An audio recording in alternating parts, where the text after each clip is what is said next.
Hello, and welcome to this episode of Rule of Carnage. This is a series of conversations, a range of podcasts, a number of chats between myself, Glenn Ford, a games designer and developer, and this guy, Mike Hutchinson, also games designer and developer, where we talk about designing better miniatures games. So the thing that sort of popped up in our minds for various reasons over the last few weeks. Partly, for myself, from like looking at all the entries in the one box war games Mm. challenge, and I think Mike, you were talking about your own entry. Yeah, you were sort of explaining it to one of our friends and the number of rules in it, and we sort of spoken about this before on the channel, but I've got a couple of rule books in front of me.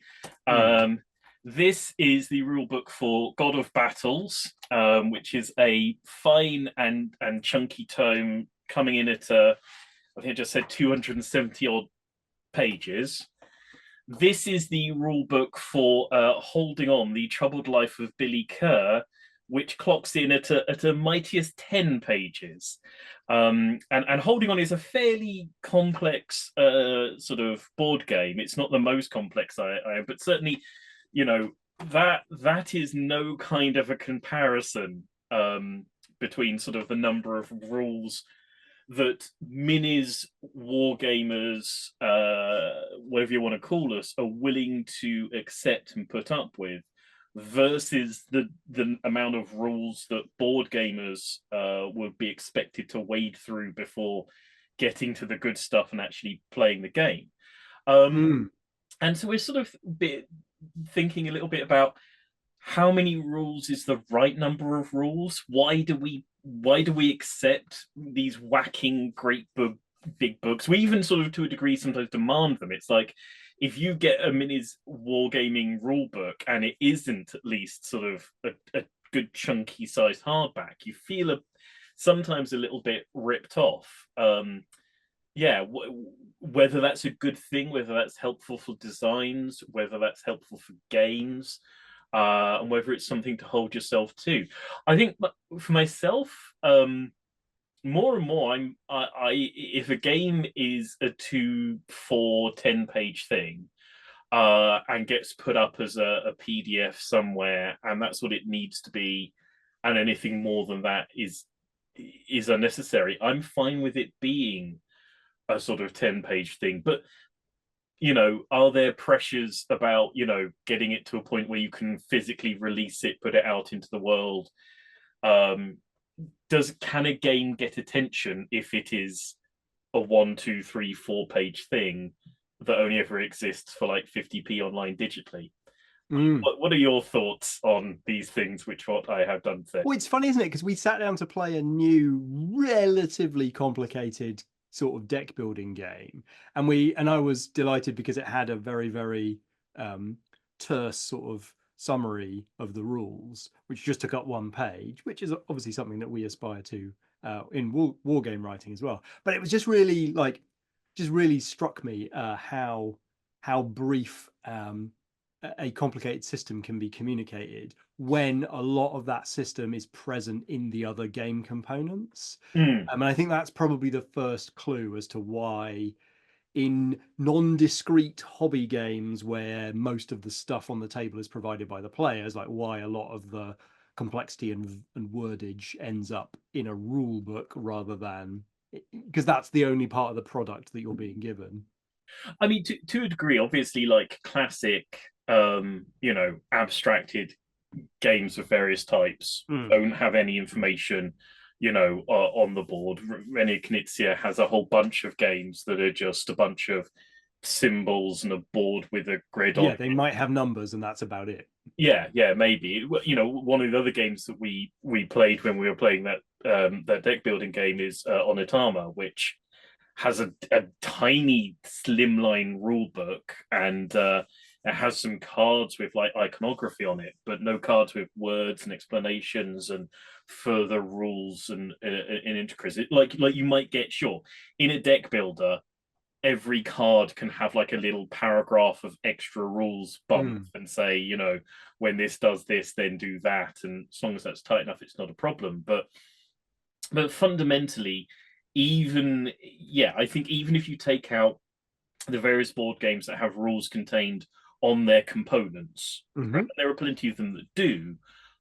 I still think even then you've got a massive number of board games that have no rules on any components and still get away with these incredibly like short rule books. Yeah, and I think one thing that, so there's like one thing that also brought this home to me is I was showing a friend of ours Space Kits last week, and Space Kits in its current early access form, head on over to my itch at whatever it is, planetsmashergames.itch.io.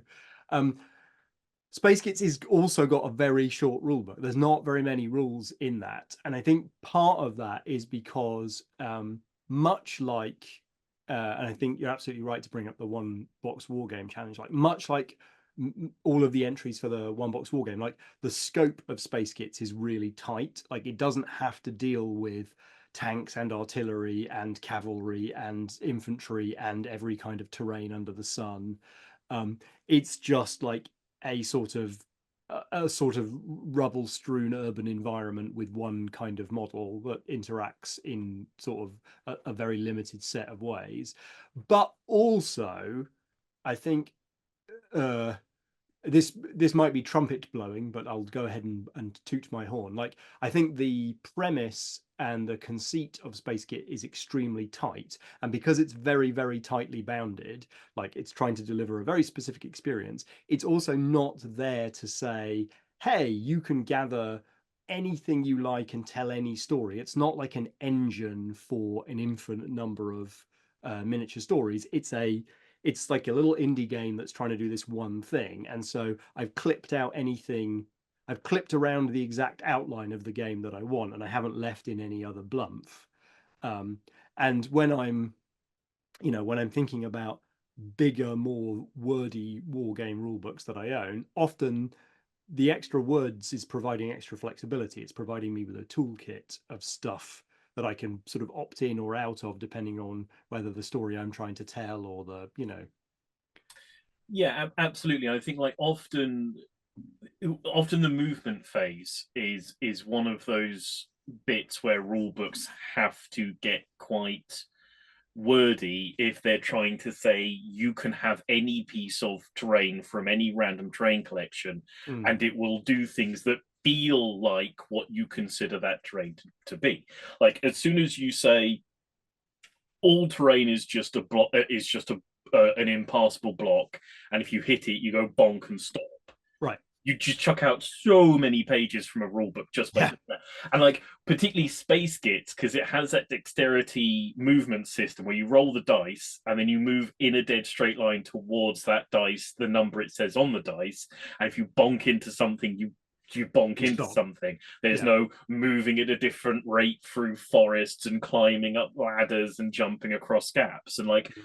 particularly if you're going for like very narrative skirmish games like your the original Lord of the Rings skirmish game, like before it became Mass Battle, which was very much concerned with how you can jump across a gap, because there's loads of bits in the movies where people jump across gaps in walkways, and how far you can jump, what the results are of falling, and whether people can catch you, and whether someone can help throw you across the gap if you're a dwarf or so. It's like just the rules on things like gaps and falling and climbing in a lot of games like that end up just being sort of you know pages and pages. And I think it's indicative that just before we came on, obviously I picked up those two rule books, and you were looking around your room and you were going, well, I can't, because all the board games I have within line of sight are Ameritrash games, and they've got chunky,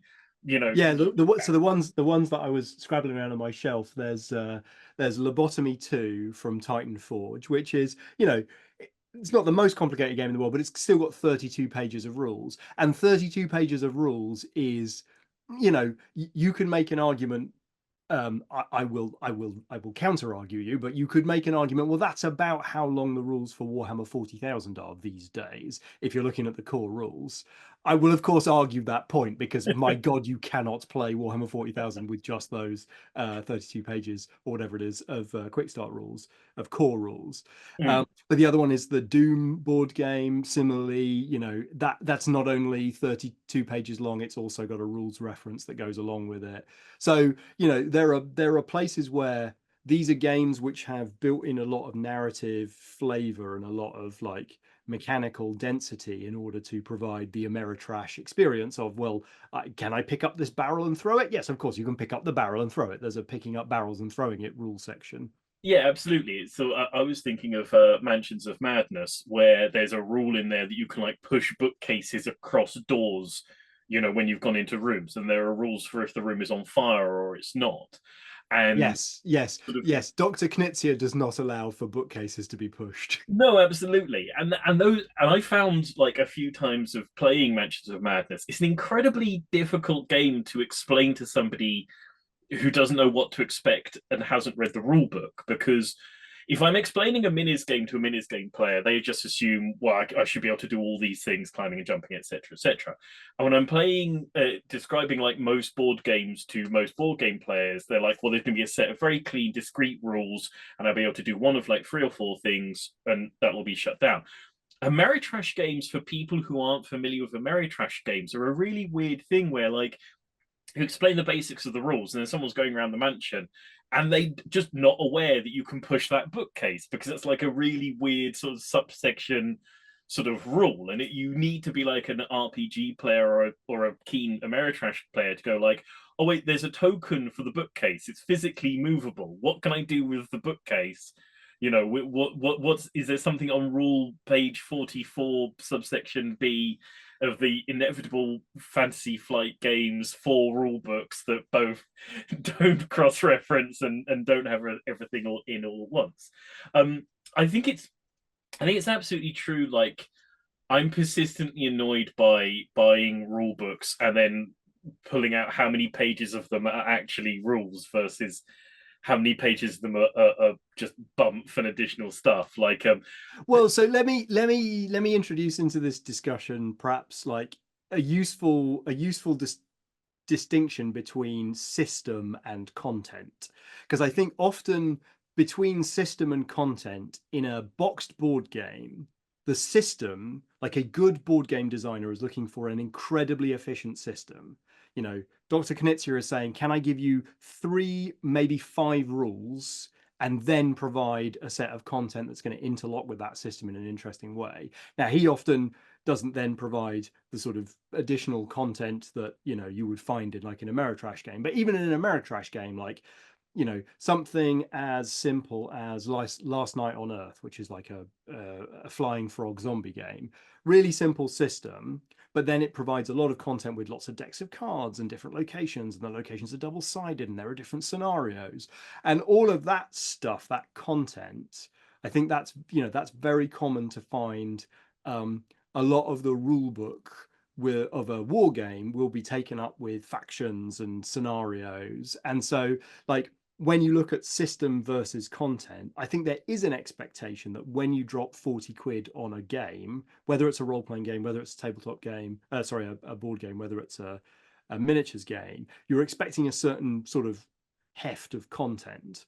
And in some cases, the system can provide a lot of that sort of perception of value.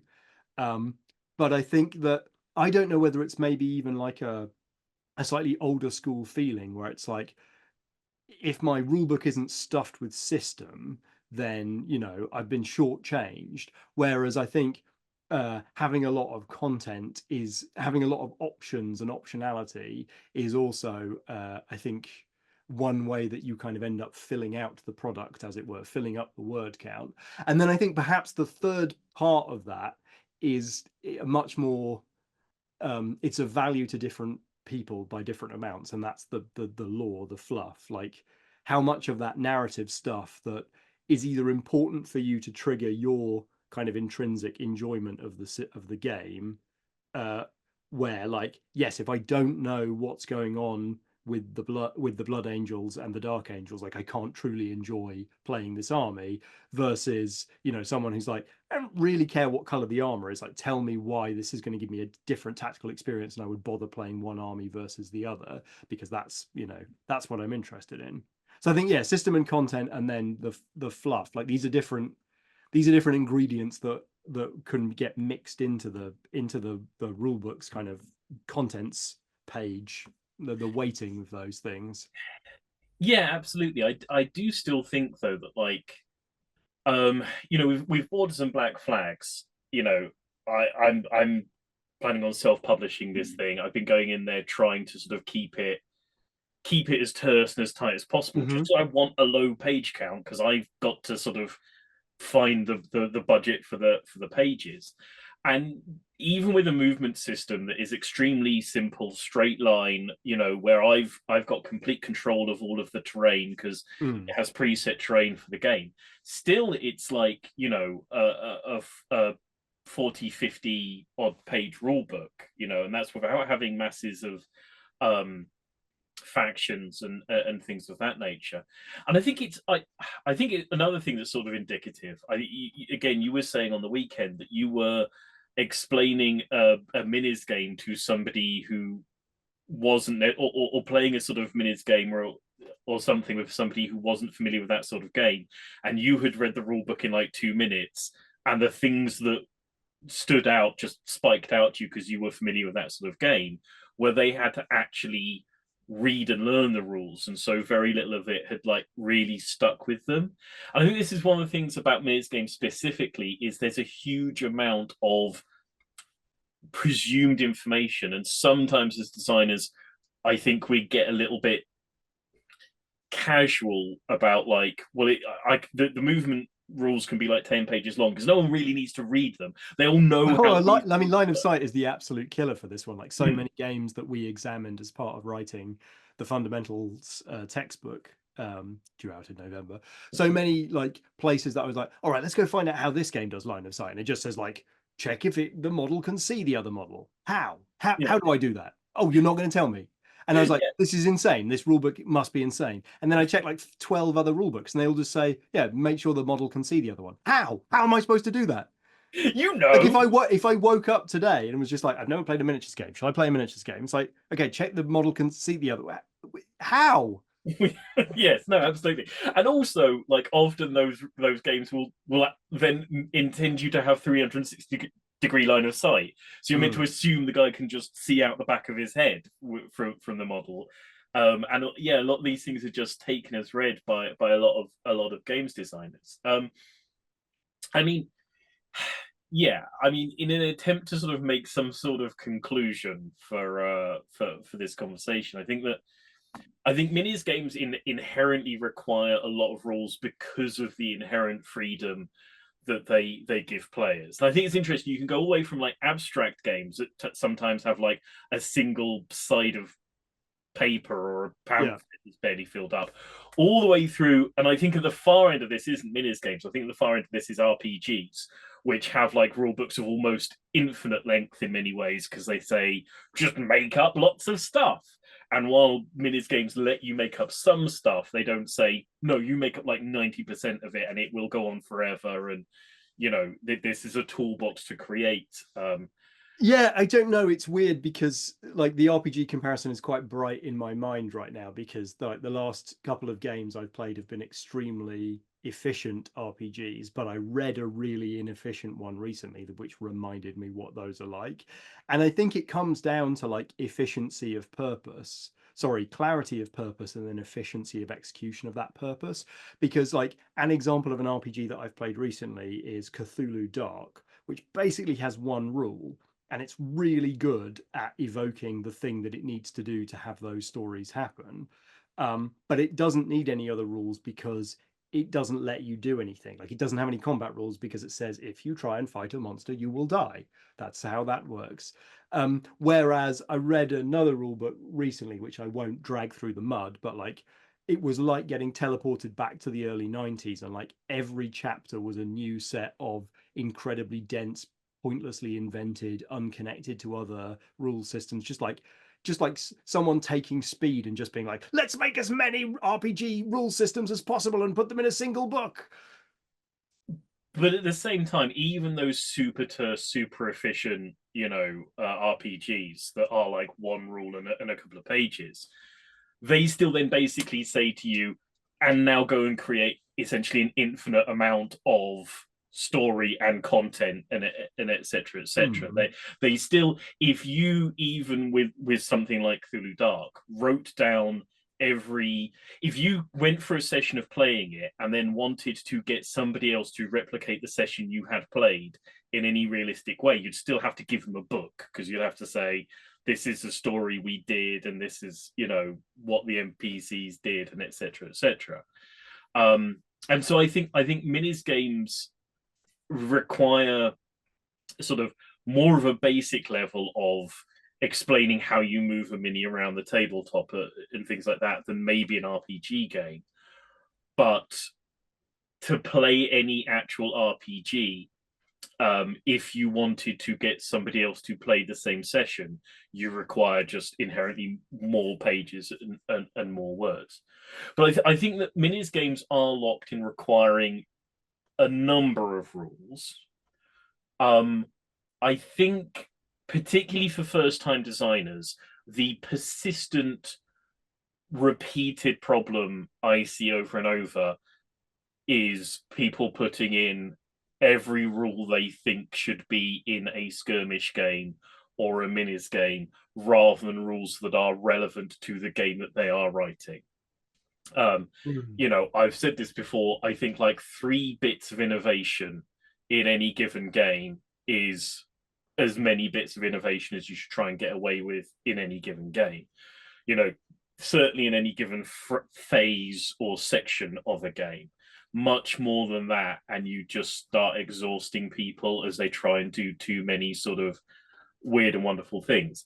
And I repeatedly see new time designers, of like first time designers, with good games, with good mechanics that don't work because there's too many good mechanics in that game. It's like, this is good, but no one's going to learn this or play this. Mm. It's too much to ask of people. And I sometimes say, when we're like working on things together, is the juice worth the squeeze? It's the thing of like, this is a good rule, this is a clever rule, this is a fun rule, but within the context of this game, it is not paying out. The fruit machine is not paying off. What, once you've sort of gone through the effort of pulling the lever, it is not doing the job you need it to do to get across the experience you're trying to communicate, Mm. with the minimal amount of mental weight on your players. And I And think I think why I believe that that is super important, and why I try to write really focused and efficient games, is because of the fact that, like, I'm not sure I know the answer to your initial question of like, do you have to make big rule books in order to sell product? Can a small short rule book game actually survive in the marketplace? I suppose my feeling about that is, like, to a degree, as an indie or a sort of smaller scale miniature game designer, like, I have to go a bit guerrilla on this. And one of my things that I think about a lot is, I'm not going to be your main game. Like, there may be some people for whom Gaslands is kind of their big thing, but like, on the main, no one plays my games as their main game. So I need to find a sort of, almost like a polite way, or just like a sly way of being like, yeah, yeah, you can play my game as well, because it doesn't take that much load to learn. Like, it's not that complicated. It's not like a whole lifestyle choice to pick up this game of mine. And I think that that's a strength that, um, miniature game designers who don't have to support a large range of miniatures, or any range of miniatures at all, have this advantage that we can write a system and a set of content that um, doesn't necessitate the scope of kind of, pluggability for all this additional product that's actually going to keep the company afloat. Therefore, we can deliver an experience which is easy to communicate to other people, because it's short and it doesn't have very many rules, and therefore it does actually have a chance of punching above its weight, because if it's easily transmissible and it's fun, and ideally it's cheap to get into as well, then that like smallness of the rule book and the smallness of the mental footprint is an advantage that you can leverage over like, you know, bigger competitors who are the people who are going to attract the attention more regularly because they've got miniature releases and so forth. Yeah, and I think again an idea I refer to sometimes in relation to like whether to put more words into a rule book is that the idea of generosity, you know, it Mm. feels like you're being more generous to your players by giving them more words because you are making words and giving them words. And it's not always more generous to give them more rules and more words and more content. Sometimes the most generous thing to do is release somebody from the obligation of reading, you know, an extra 10 pages of lists of things and descriptions of lists of things that they then have to put together. I think sort of, yeah, being direct, being as terse as you possibly can. So, like, to wrap around, what is the right number of rules for a rule book? What is the correct length? I mean, Obviously, I have a number in my head. I think you know the absolute bare minimum is my opinion, and no rule is a necessity. No phase is a necessity in a game. You know, there is no rule that has to be in there that you know doesn't have something to do with your game. You don't need a shooting phase. You don't need a psychology phase. You don't need terrain if you don't want it. You don't need to have like pathfinding rules and pivoting. You don't need to have line of sight if you don't want to. If it's not relevant to your game, So just say use shooting templates. yeah, just say everything can see everything all of the time, you Yeah. know, whatever. No rule is sacrosanct, no rule is a necessity, and fewer rules are a good thing. What's the number that you that you had in your head there? When it's an Osprey book, it's about 32. When it's an indie game like Space Kits, it's about 8. Excellent. Okie dokie. So Thank God you get paid, right? yeah, you get paid by the word. I mean, that's the thing. You don't get paid by the word with Osprey. So really, what you should do, you should do sell them space kits, and then like 40 blank pages of just, I don't, or just, yeah, that's not contractually gonna fly. just pictures of you flicking the V sign. Okay, if you have watched this video to this point, I'm sure you have strong opinions about, you know, when a rule book was too long, when it was too short. Is the time you bought a rule book, you were excited about getting it home, you opened it up and you found out there was like 2 pages of actual rules in there, and the rest of it was something that you personally, for whatever reason, weren't interested in. You know, I'm Or not you saying were like, "Where's the rest of it? I was just getting into it. Give me more." yeah, absolutely. Are there times when you know rule books have been too short, have fallen by the wayside? Not you know just because we all always want another example catering to exactly what the question we were asking. But yeah, when a game needed an extra system, when it needed an extra chunk of content, you know what game was that? What was it missing? How would you have fixed it? Have you Good house one-page war games have actually been 32-page war games.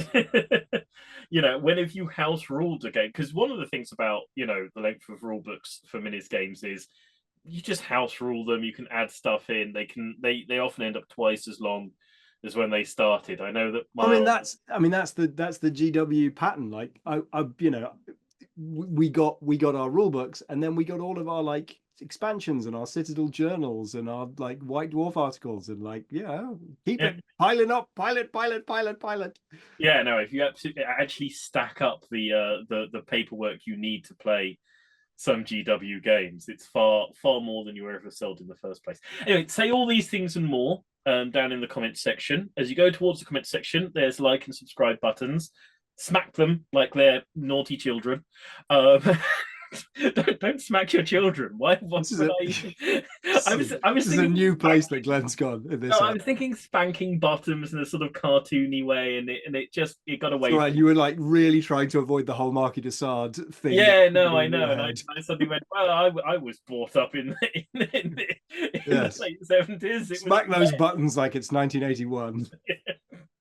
yes, make them pink and squeak. Look into the look into the down there's where there are links across to mine and Mike's Patreons, where you can give us money if you approve of this filth. You can swing by our websites and buy things from us, and you can go join our Discord and have conversations about how long rule books should be, and look at some very, very lovely terse rule books in the one box challenge, where they're still all listed in the Discord at this point, so you can check them out and read them prior to voting, which should hopefully be up very, very soon. But from this episode and this Rule of Carnage, I think it's a thank you, goodbye. So thank you and goodbye. Goodbye. Bye bye.